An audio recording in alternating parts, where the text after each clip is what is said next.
Dear news కు స్వాగతం. Reporter M Durga Rao. Doctor BR Ambedkar Konaseema జిల్లా రామచంద్రపురం స్వర్ణాంధ్ర, స్వచ్ఛ ఆంధ్ర, స్వచ్ఛ భారత్ కార్యక్రమంలో భాగంగా ఈరోజు ఏరియా హాస్పిటల్లో సూపరింటెండెంట్ డాక్టర్ ప్రవీణ్ ఆధ్వర్యంలో ఏరియా హాస్పిటల్ సిబ్బందితో స్వచ్ఛ ఆంధ్ర, స్వచ్ఛ శుభ్రత కార్యక్రమంలో పాల్గొన్నారు. ఈ సందర్భంగా ఆయన మాట్లాడుతూ ప్రతి నెల 3వ శనివారం స్వర్ణాంధ్ర కార్యక్రమంలో భాగంగా ఈరోజు వార్డులు, ఆసుపత్రి ఆవరణలో శుభ్రత కార్యక్రమం చేయడం జరిగిందని, అలాగే మొక్కలు నాటడం కార్యక్రమం చేశామని, మేము చేయడమే కాదు మీరు కూడా చేయాలని, ప్రతి ఒక్కరూ సహకరించాలని, మన చుట్టూ ఎప్పుడూ పరిశుభ్రంగా ఉంచుకోవడం వలన దోమలు ఈగలు రాకుండా ఉంటాయని, అనారోగ్యాలకు తావు లేకుండా ఉంటుందని, ప్రతి ఒక్కరూ కూడా శుభ్రత పాటించాలని ఈ సందర్భంగా తెలియజేశారు. ఈ కార్యక్రమంలో డాక్టర్ ప్రవీణ్తో పాటు ఆర్.ఎం.ఓ. చక్రధర్, ప్రాణ hospital chairman Gollapalli Srinivas, nursing superintendent Jayaprada, head నర్సులు మరియు సిబ్బంది, సి నాగన్న, శిరీష, గీత హాస్పిటల్ సిబ్బంది పాల్గొన్నారు.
స్వచ్ఛాంధ్ర ప్రతిజ్ఞ.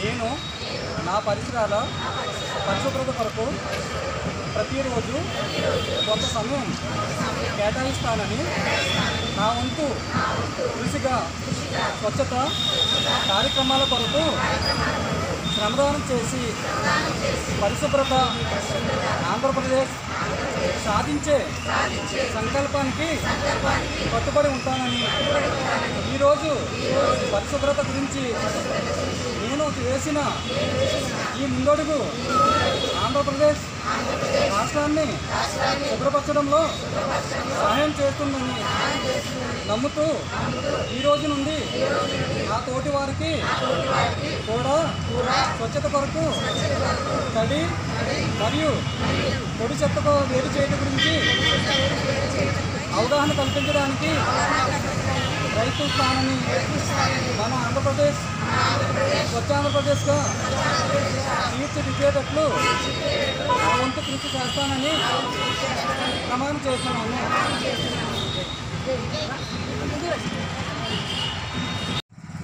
ఇవాళ ఏరియా హాస్పిటల్ రామచంద్రపురం నందు ప్రభుత్వం వారు నిర్దేశించిన సాసా యాక్టివిటీ అంటే స్వచ్ఛాంధ్ర స్వర్ణాంధ్ర యాక్టివిటీ ఇవాళ 3వ శనివారం హాస్పిటల్లో బాగా చేశాను. అందులో భాగంగా హాస్పిటల్ క్లీనినెస్, వార్డ్స్, అలాగే మొక్కలు నాటడం, బయట బియాండ్ ది హాస్పిటల్ యాక్టివిటీస్ ఇవన్నీ కూడా చేయడం జరిగింది. ఇందులో మా సిబ్బంది, స్టాఫ్ నర్సెస్, అలాగే లోకల్ పొలిటీషియన్స్, హాస్పిటల్ సిబ్బంది, హాస్పిటల్ అభివృద్ధి కమిటీ సభ్యులు, మిగతా చాలామంది పార్టిసిపేట్ చేశారు. అందరూ కూడా ధన్యవాదాలు తెలియజేస్తూ, మనము మన పరిశుభ్రాలు ఎప్పుడు కూడా శుభ్రతగా ఉంటేనే ఎటువంటి రోగాలు కూడా రావు. సో కాబట్టి అందరూ కూడా స్వచ్ఛందంగా ఈ స్వర్ణాంధ్ర స్వచ్ఛాంధ్ర ప్రోగ్రాముల్లో వాళ్ళ కార్యాలయాలు కానీ ఇంటి దగ్గర కానీ విరిగా చేసిన ఎట్ల మనం కలగానే 2047 యాక్టివిటీ ఏదైతే ఉందో అది తప్పకుండా అచీవ్ అవుతాం. అందరూ కూడా దీని మీద దృష్టి పెట్టండి. మన పరిసరాలు పరిశుభ్రంగా ఉంటేనే దోమలు కానీ ఈగలు కానీ మన ఆరోగ్యం కానీ అన్నీ కూడా బాగుంటాయి. ఇది మేము పాటిస్తున్నాము, మీరు కూడా పాటించవలసిందిగా మేము అందరిని కోరుతున్నాం. ధన్యవాదాలు. జై హింద్.